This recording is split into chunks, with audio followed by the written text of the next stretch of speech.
"What do you mean you don't have the keys? The house is empty. That can't be right," I said, my knuckles white as I gripped my phone. The neighbor across the street was staring at me from his porch, watching me pace back and forth in front of what used to be my home. My name is Amelia Reed, and I had just driven 4 hours from my university to Bakersfield for spring break, only to find my childhood home with a for sale sign hammered into the front lawn. The windows were bare, no curtains, no furniture visible inside. 3 black garbage bags sat on the porch like unwanted guests. When I peeked inside one, I saw my clothes, my books, fragments of the life I'd left behind when I went to college. "Your father said you should have called first," my Uncle Marcus said, his voice hesitant on the other end of the line. "They moved last week, didn't they tell you?" "No," I said, the word barely making it past the lump in my throat. "They didn't tell me anything." I hung up and called my father. Each ring felt like an eternity. "Hello?" His voice was flat, emotionless. "Dad, the house is empty. There are garbage bags with my stuff on the porch. What's going on?" A pause. Then, "We moved. You're an adult now. Deal with it." The line went dead. I stared at my phone, stunned. I called back, straight to voicemail. I tried my mother's phone. The same. My younger brother's phone. No answer. Just like that, I had been erased from their lives. I stood there watching the sunset cast long shadows across what used to be my front yard.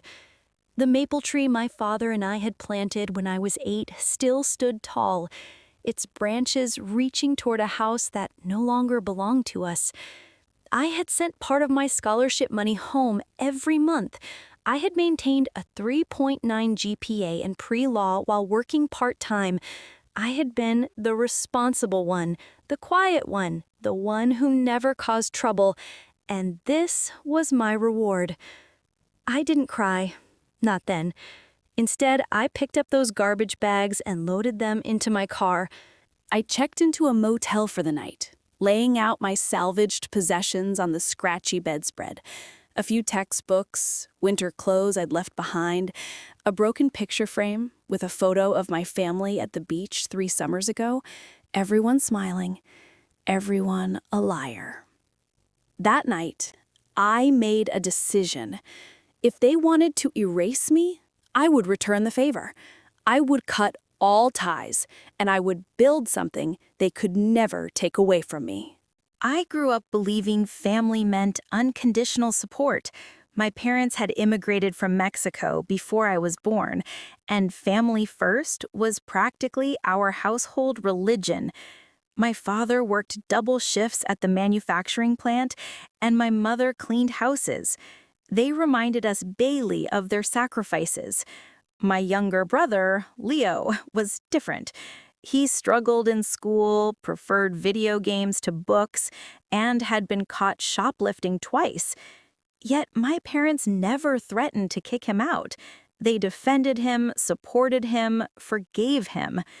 Maybe that's why their abandonment blindsided me. The responsible daughter was discarded, while the troubled son remained under their wing. That night in the motel, I called Professor Albright, my constitutional law instructor, who had become something of a mentor. "They just left?" she asked, disbelief evident in her voice. "Listen to me, Amelia. Come stay with me until the dorms reopen. We'll figure this out together." Professor Albright lived alone in a Victorian house filled with books and 2 elderly cats. She gave me her guest room and a key. "No time limit," she said. "Focus on your studies." That spring break, instead of relaxing, I threw myself into research. Professor Albright had connected me with a summer legal internship at Riverton Law Partners, specializing in housing discrimination cases. The irony wasn't lost on me. "Channel it," Professor Albright advised. "The best advocacy comes from personal experience." That night, I blocked their numbers, all of them. If anyone asked about my family, I simply said, "We're not in touch." No dramatic story, no plea for sympathy. I was rebuilding from scratch. This summer internship at Riverton Law Partners changed everything. My supervisor, attorney Eleanor Vance, discovered my knack for connecting with clients. "You have something rare, Amelia," she told me. "You actually listen." I was assigned to assist with intake interviews, meeting families being pushed out of affordable housing by developers, elderly tenants facing illegal rent increases, and students dealing with predatory landlords. Their stories resonated with me in ways I couldn't articulate. One evening, Eleanor found me in the office late, surrounded by papers. "These families have nowhere to go," I said. "The developers are offering them 2 weeks in a motel as compensation." Eleanor sighed. "Unfortunately, that's often more than the law requires." "But it's not right," I insisted. "These people will end up homeless." "The system is broken," Eleanor agreed. "So, what are you going to do about it?" That question lingered with me for days. The answer came unexpectedly during a mandatory university financial aid seminar. The presenter mentioned that students could apply for social innovation grants, seed money for projects addressing community needs. I stayed up 3 nights straight drafting a proposal for a housing advocacy program specifically for students and low-income families. I called it the Safe Space Initiative. While waiting to hear back, I've received the first of many calls from my parents. A voicemail from my father. "Amelia, your mother is worried about you. Call us." No apology, no explanation.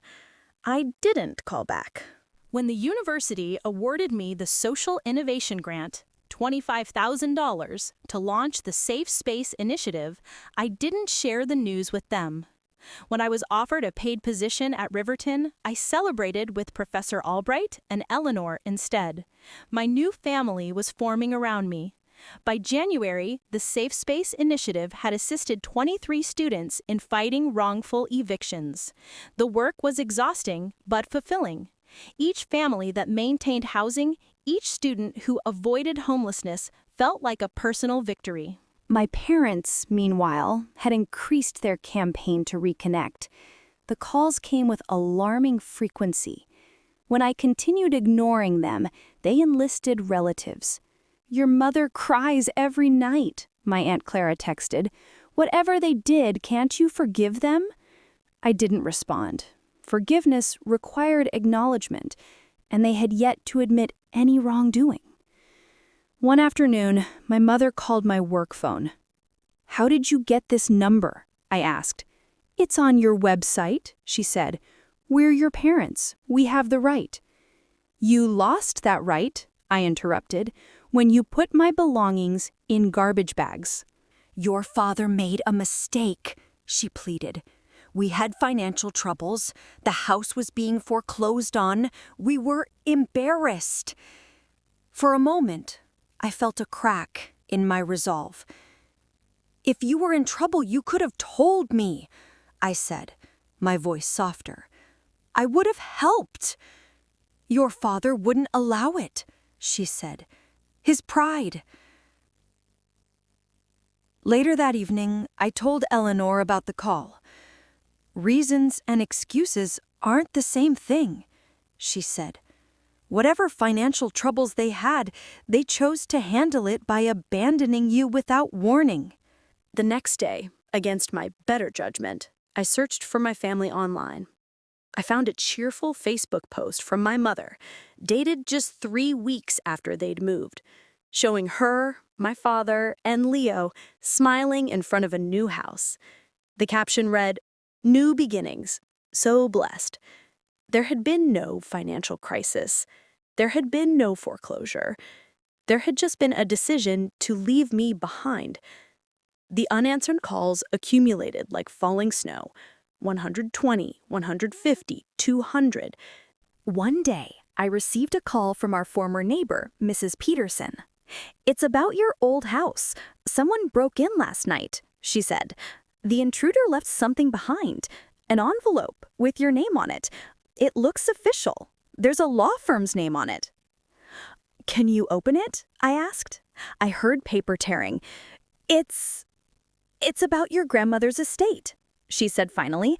It says you've inherited property in Oaxaca.